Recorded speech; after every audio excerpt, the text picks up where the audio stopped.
आप सभी का सेरिकल्चर दुनिया में पुनः स्वागत है।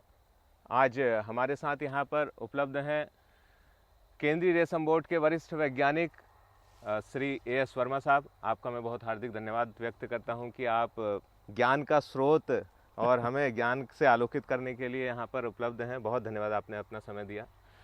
साथ ही हमारे साथ हैं केंद्रीय रेशम बोर्ड से ही मोहम्मद अमीन मल्ला जी। आप भी जो हैं रेशम के फील्ड में बहुत एक्सपर्ट हैं। आपका भी बहुत बहुत धन्यवाद कि आप हमारे साथ उपलब्ध हैं।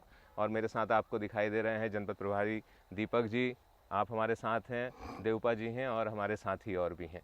हम यहाँ पर क्यों हैं, मैं सीधे मुद्दे पर आना चाहूँगा। हमारे पीछे आप पेड़ देख रहे होंगे, ये जो पेड़ है वो मणिपुरी बांज है। मणिपुरी बांज आप लोगों ने सुना होगा, और ये एक रेशम के कीड़े के लिए होस्ट प्लांट के रूप में, मतलब रेशम का एक कीड़ा ऐसा होता है जिसे टसर सिल्क उत्पादन करता है जो, तो उस टसर सिल्क का जो कीड़ा होता है वो इन पत्तियों को खाता है और उसके बाद टसर सिल्क बनाता है, जो फिर रेशम के वस्त्र और अन्य फाइनल प्रोडक्ट्स के लिए काम आता है। तो हम ये देखने जा रहे हैं कि ये जो पेड़ है इसका प्रबंधन कैसे किया जाता है, और कुछ ऐसी एक्टिविटीज़ हैं जैसे ट्रिमिंग, प्रूनिंग या फिर उसका डीफॉलिएशन, कटाई छटाई, डीफॉलिएशन, ये चीज़ हम कैसे करेंगे, उसी के लिए हमारे साथ जो है एक्सपर्ट मौजूद हैं। मैं उनसे आग्रह करना चाहूँगा कि पहले तो ये बताएं साहब कि जो हम ये डीफॉलिएशन है, ट्रिमिंग, प्रूनिंग करने जा रहे हैं, इसकी क्या महत्व है, क्यों करेंगे हम उसका मणिपुरी बाज में? एक्चुअली होता क्या है कि मणिपुरी बांज ओक तसर के लिए, वर्म्स के लिए फूड प्लांट है जी। तो इसमें क्या होता है कि जो हमारा ओक तसर का जो रियरिंग होता है, तो प्री पॉन्ड या अर्ली स्प्रिंग बोलिए, स्प्रिंग क्रॉप, फिर कॉमर्शियल होता है। जी जी जो low altitude, middle and high altitude, जी। अलग अलग एल्टीट्यूड पे इसका रियरिंग होता है। मतलब कि पहाड़ की अलग अलग ऊंचाई पर, प्लेन अलग से अलग लेकर के ऊंचाई पहाड़ पर, तक अलग अलग ऊंचाई पर, अलग अलग समय पर हम लोग कीट पालन करते हैं जी। तो इसमें क्या होता है कि अगर ये देखा जाए कि रियरिंग जो होती है हमारी, जो अर्ली स्प्रिंग क्रॉप है वो ओक तसर में नहीं है। अर्ली स्प्रिंग साहब किस समय ली जाती है? मैं बता रहा हूँ जी। ओक तसर में नहीं है, लेकिन कॉमर्शियल क्रॉप के लिए जो हमारी हाई एल्टीट्यूड पर जो क्रॉप होती है उसके लिए सीड बनाने के लिए एक सपोर्टिंग क्रॉप है ये। जी जी जी। तो जब मार्च में टेम्परेचर हाइक करता है धीरे धीरे, जी जी, उस समय स्प्राउटिंग होता है प्लांट में। ठीक हो गया, पत्तियां आती हैं, पत्तियां आती हैं जी। लेकिन उस क्रॉप को लेने के लिए, अर्ली स्प्रिंग क्रॉप को लेने के लिए हमको कुछ क्रियाकलाप करने पड़ते हैं। जी जी। एक्टिविटीज कुछ हमको पेड़ के साथ करनी पड़ती है ताकि हमको 15 दिन पहले पत्ती उपलब्ध हो जाए, या तो हम पेड़ के साथ कुछ एक्टिविटीज करें जी, या जी। अर्ली स्प्राउटर प्लांट हो जिस पर अर्ली पत्ती आ जाए जी। उसका हम यूज करें। तो दो तरीका है, लेकिन होता क्या है कि अर्ली स्प्राउटर बहुत कम है, मिल नहीं पाता है। तो हम लोग टेक्निकली इसको यूज करते हैं कि इसका डिफोलिएशन करें, लाइट क्लिपिंग करें, और वो हम दिसंबर तक कर लें ताकि हमको करीब 2.5 से 3 महीना मिल जाए। तो फरवरी लास्ट वीक में या फर्स्ट वीक ऑफ मार्च हमको फॉलिएज मिल जाए। ठीक हो गया, ताकि हम वो जो है एक सपोर्टिव जो हाँ, क्रॉप लेना, सपोर्टिव जो अर्ली अर्ली स्प्रिंग क्रॉप है उसको हम ले पाएँ, उसे हम तब फरवरी के लास्ट और मार्च के शुरू में आरंभ कर पाएंगे। तो उससे क्या होगा कि वो क्रॉप जो है हमारी, जो लास्ट वीक ऑफ फरवरी में स्टार्ट होगी, वो हमारी 15 से 20 अप्रैल आते आते फिनिश हो जाएगी। कोकून हार्वेस्ट हो जाएगा।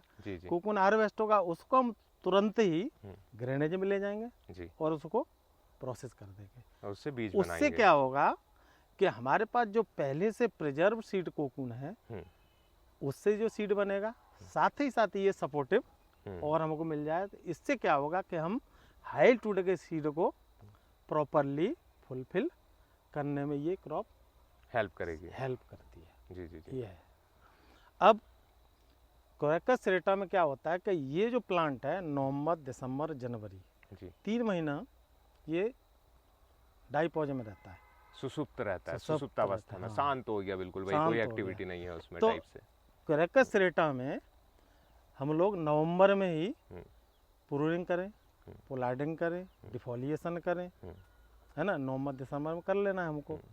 जबकि तसर में जो दूसरे प्लांट है आपका जो अर्जुन है, आसन है, उनका प्रूनिंग और पोलार्डिंग फरवरी में होता है। ओके, तो दोनों में ये डिफरेंस है। जी जी जी जी जी, है ना। बहुत ही बेहतरीन बात आपने तो बताई। ये फिर क्या करते हैं कि आप ऐसे देखिए, कोई भी प्लांट या हमारी बॉडी है ना, ठीक है ना, लेकिन अगर यहाँ कहीं चोट लग जाती है जी, तो क्या करता है, बॉडी उसको भरने की कोशिश करती है। है। वो प्लांट के साथ भी वही चीज़ है जी जी जी, कि हम जब उसको डिस्टर्ब कर देंगे हाँ, तो वो उसको फुलफिल करने की कोशिश करता है। जी जी जी, है ना। तो हम डिफोलिएशन पहले कर देंगे अगर, तो इस पर अर्ली स्प्राउटिंग स्टार्ट हो जाएगी। पत्तियां हाँ। उस समय पर वो आ जो जाएंगी उसका जल्दी। अपना टाइम है उससे पहले आ जाएंगी। जो जी, आपका जी, जी। एग्जांपल दिया मैंने, हाँ, वही चीज़ है कि इसमें। वो अपना घाव भरने की कोशिश करेगा, उस हाँ। भरने की प्रक्रिया में पत्तियां जल्दी आ पत्तियाँ जाएंगी। हाँ जल्दी आ जाती हैं। जी जी, तो वो हम उसका यूटिलाइजेशन करके अपना काम कर कर लेंगे। लेते हैं। ये इसका जी जी, बेनिफिट है। महत्व है। हाँ, ये हाँ। महत्व है इसका। तो इसको प्रैक्टिकली कैसे करेंगे डॉक्टर साहब? तो प्रैक्टिकली इसमें क्या है कि पहले तो प्लांट का ये देखना है कि हमारा जो साइड ब्रांच होती है, छोटी छोटी जो ब्रांचें हैं, हाँ, ये उनको जिनको हम पूरा- कह रहे हैं, हाँ, ये छोटी छोटी हमारी ये साइड ब्रांचेज हैं। एक जी ये हमको हटा देना। क्यों? हाँ। इसलिए कि ये जो प्लांट है, जी इस प्लांट पर साइड में बहुत सारी पत्तियां निकली हुई हैं, ब्रांचेज जी। निकली हुई हैं, जी है ना। जी, तो जो नीचे से न्यूट्रिएंट आ रहा है हाँ जी, वो तो सब में जा रहा है ना, इन साइड की ब्रांचेज में भी चला जा रहा सब है में जा रहा है। और हमें इसमें नहीं चाहिए जाए। जरूरत नहीं है। हाँ, तो हम क्या करते हैं कि साइड वाली जो छोटी छोटी अननेसेसरी जो ब्रांचेज हैं उनको हाँ। हटा देते हैं पहले, ताकि वो भोजन जो है वो हाँ, बच जाए, जिस जगह हम चाहते हैं वहाँ जाने वहाँ के लिए। जाने लगे, जी है ना। तो ये पहले हम इसको हटाने का हाँ, जो हम एक डिफोलिएशन डेमो वर्क करने आपको जा रहे ये हैं। दिखा रहे हैं। हाँ जी जी जी, तो उसको ये कैसे? थोड़ा सा आप हटाइए, है ना, हटाइए, ये हटाइए, देखिए कैसे हटा रहे हैं। ये जो यंत्र है थोड़ा दिखाएंगे इसे साहब, दिखा दीजिए। ये किससे आप इसे काट रहे हैं? ये देखिए, ये सिकेटियर है, इसके माध्यम से ही ये डिफोलिएशन का काम या फिर ये कटाई छटाई का काम कर रहे हैं। जी, कैसे करेंगे? नीचे से करो पहले, नीचे से।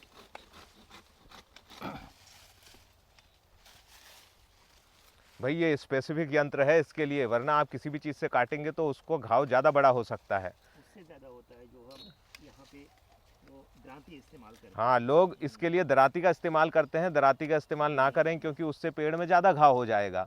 इसी के लिए ये स्पेशल विशेष एक उपकरण बना हुआ है सिकेटियर, जिससे जो है इस प्रकार से कटाई हो रही है इन ब्रांचेज की, साइड ब्रांचेज की, ताकि उसमें घाव भी कम से कम हो और वो ब्रांच को भी हम आसानी से हटा सकें। ये देख रहे हैं, जैसा कि अभी डॉक्टर साहब ने बताया था कि वो साइड की ब्रांचेज सारी इन्होंने उस सिकेटियर की मदद से हटाते जा रहे हैं। हालांकि जिस कटाई छटाई की हम बात कहते हैं, अगर हम ऐसे सोचे तो हम तो पूरे पेड़ में जहां मर्जी वहां काट दे भाई, लेकिन डॉक्टर साहब ऐसा नहीं है ना ना भाई, वो तो तौर तरीका है उसका, तरीका है। क्योंकि हमने इससे एक अच्छी फसल लेनी है।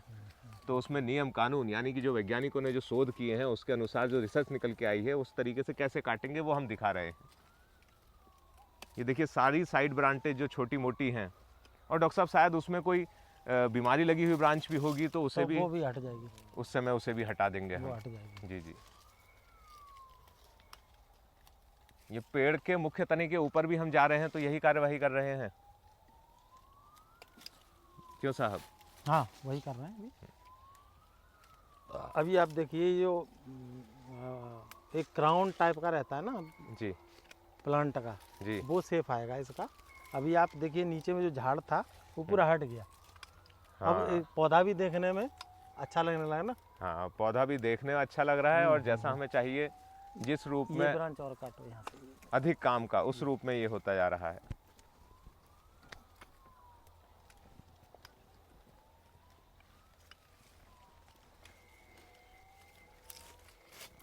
डॉक्टर साहब, ये जैसे हाथ से पत्तियां हटा रहे हैं, ऐसे भी हटाएंगे जैसे देखें, बताएं। ये यही तो डिफोलिएशन है। जी, एक एक ये पत्ती को। डिफोलिएशन है। ये पत्तियां जब तक आप नहीं हटाएंगे जी, तब तक न्यू फॉलिएज कैसे आएगा? इसका वो मतलब फिर अपने टाइम पे आएगा अगर नहीं हटाएंगे तो। जी, हटाने से अर्ली आ जाएगा, 10 दिन 15 दिन पहले आएगा। तो कहने का मतलब ये हुआ कि कुछ तो आपने कहा कि साइड ब्रांचेस को सीधे पूरा का पूरा कट कर दें, अब इनमें से कुछ ब्रांचेज ऐसी हैं जिसमें आप कह रहे हैं कि इसे कट तो ना करें, इसकी पत्तियां हाथ से हटा दें, पत्ती हटाएं। तो हम कैसे पहचानेंगे कि कौन से वाले में से पत्तियां हटानी है और कौन सी पूरी ब्रांच काट देनी है? ऐसा है ना, हमको जितना प्लांट चाहिए जी।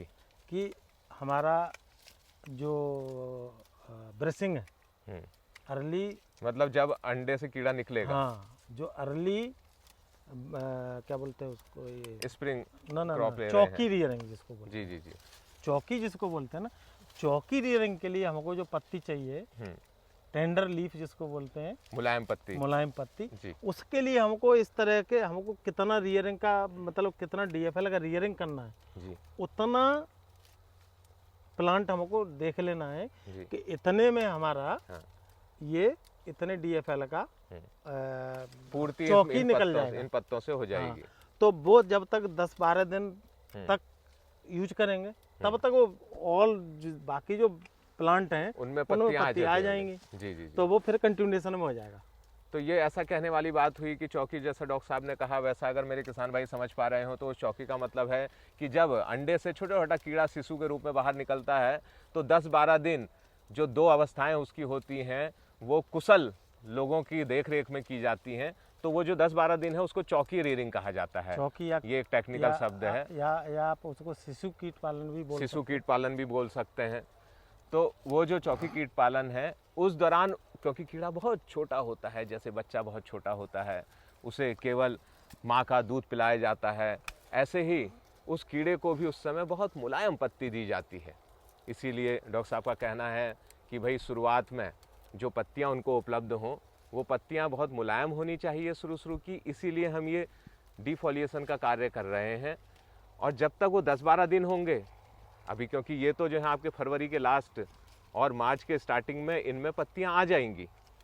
अब 10-12 दिन के बाद तो नॉर्मली सभी पौधों में जो है मार्च में पत्तियां, मार्च के 15 के बाद जो है द्वितीय पखवाड़े में आ ही जाती हैं, नेचुरली आ जाता नेचुरली आ जाती हैं। तो उस समय हमारा कीड़ा भी जो है करीब 10-12 दिन का हो चुका होगा और वो उन पत्तियों को खाने की स्थिति में होगा। है। यस सही कह रहे हैं डॉक्टर साहब? यस बिल्कुल। जी।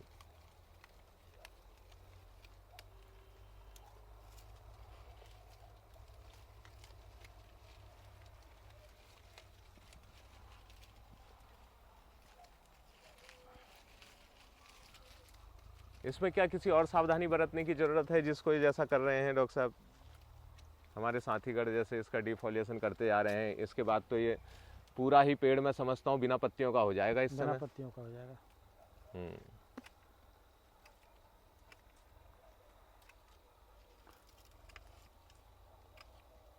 जैसे ही गर्मी बढ़ेगी ना, मार्च में, जी। फरवरी में, लास्ट वीक ऑफ फरवरी, हम्म, जैसे ही टेम्परेचर 15 के आसपास जाता है ना, जी। मतलब आपका स्प्राउटिंग स्टार्ट हो जाता है।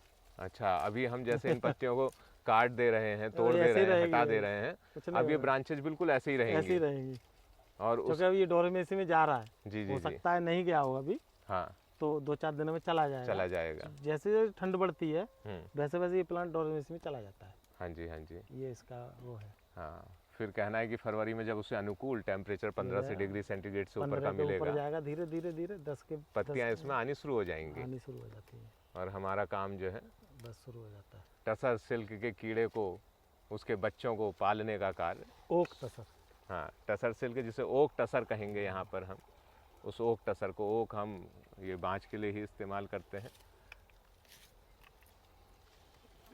ये देखिए जितनी सूखी पत्तियां हैं वो भी और जितनी हरी पत्तियां हैं वो भी, हम ऐसे ही इसको हटा दे रहे हैं। क्या डॉक्टर साहब इन पत्तियों का इस्तेमाल पशुपालन के लिए भी किया जा सकता है?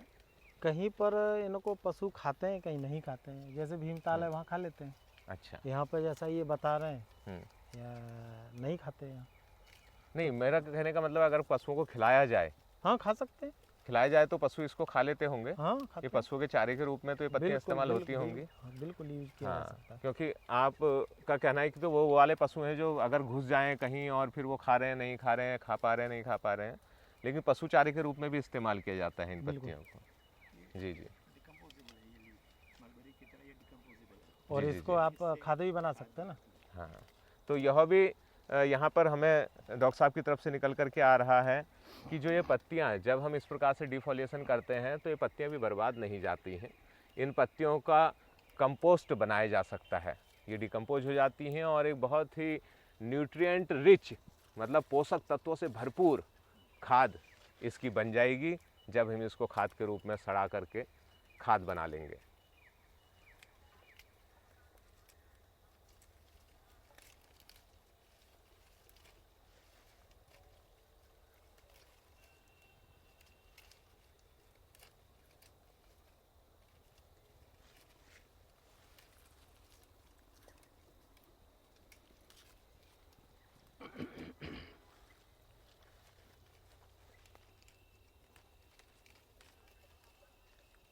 अब इतना मेहनत जो है हाथ से ही करना होगा।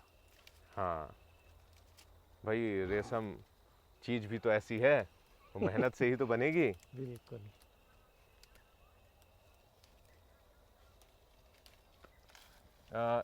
इसमें डॉक्टर साहब ये भी बताएं कि जो पौधे की हाइट है, ऊंचाई, ये करीब करीब कितना हमें इसे मेंटेन रखना चाहिए?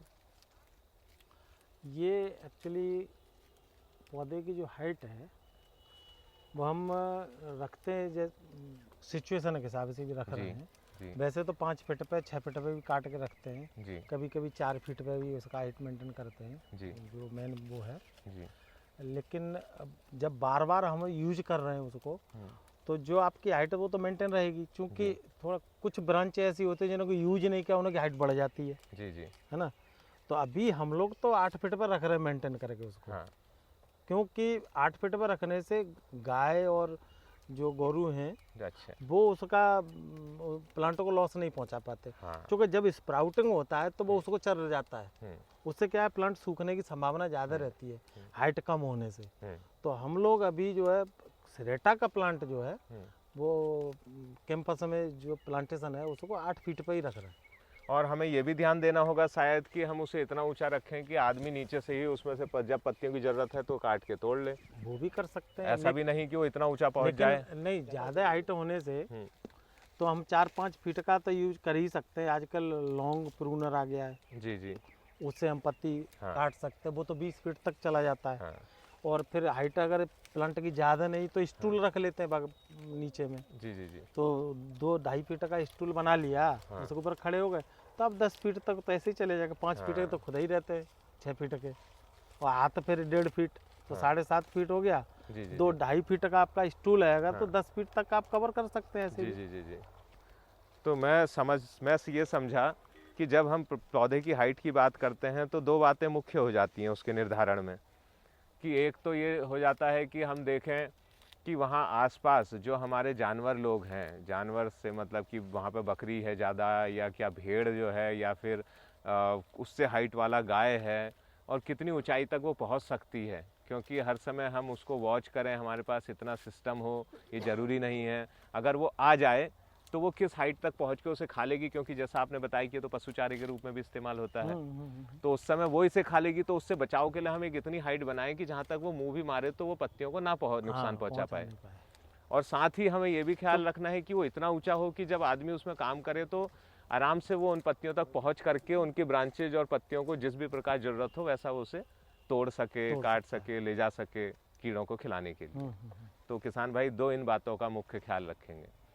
तो देख रहे होंगे किसान भाई कि जैसे ये इन्होंने सारी पत्तियां इसमें से हटा दी हैं, ये इनको भी नहीं रहने देंगे, हम तो बिल्कुल बिल्कुल हटा देंगे ना, ये जड़ से ही हटा देंगे, कुछ भी नहीं रहने देंगे।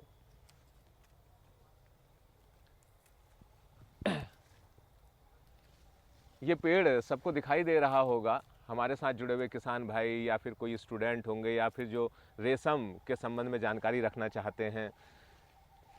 इसमें से ये सारी पत्तियां निकाल दी गई हैं, लेकिन अभी भी आप देख रहे हैं कि कुछ पत्तियां ऊपर बची हुई हैं। ये बची हुई सिर्फ इसलिए है क्योंकि अभी प्रोसेस करते करते और समय लग जाता तो ये जब इसको पूरा प्रोसेस करेंगे तो ये सारी ही ब्रांचेज आपको ऐसी दिखाई देने लगेंगी बिना पत्ती के। बिल्कुल डिफोलिएशन का मतलब कि सारा का सारा वैसा ही हो जाएगा। जैसे कुछ प्लांट अभी हम आपको लेकर के चलते हैं, एक पौधा ऐसा दिखाते हैं जिसको पूरा का पूरा डिफोलिएट कर दिया गया है। प्लीज।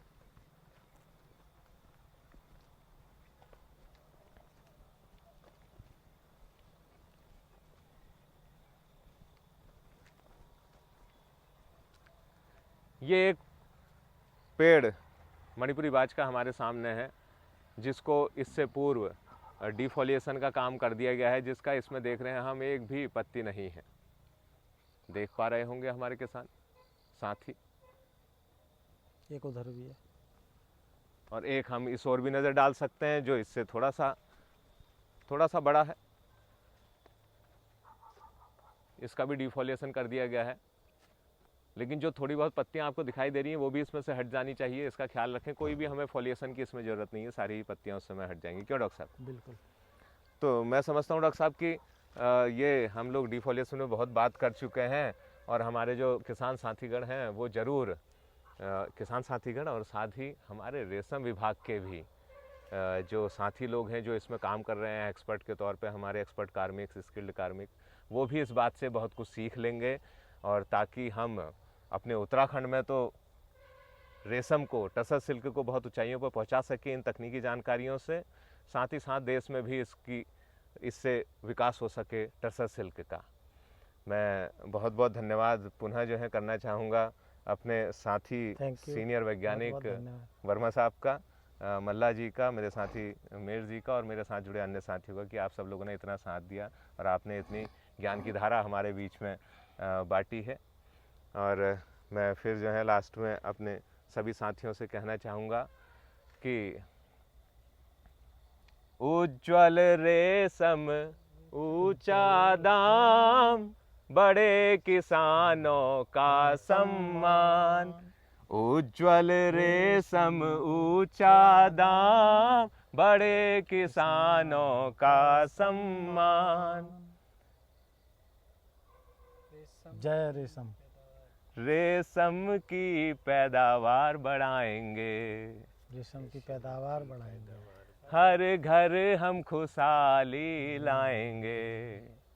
रेशम की पैदावार बढ़ाएंगे, हर घर हम खुशहाली लाएंगे। जय रेशम, जय रेशम परिवार।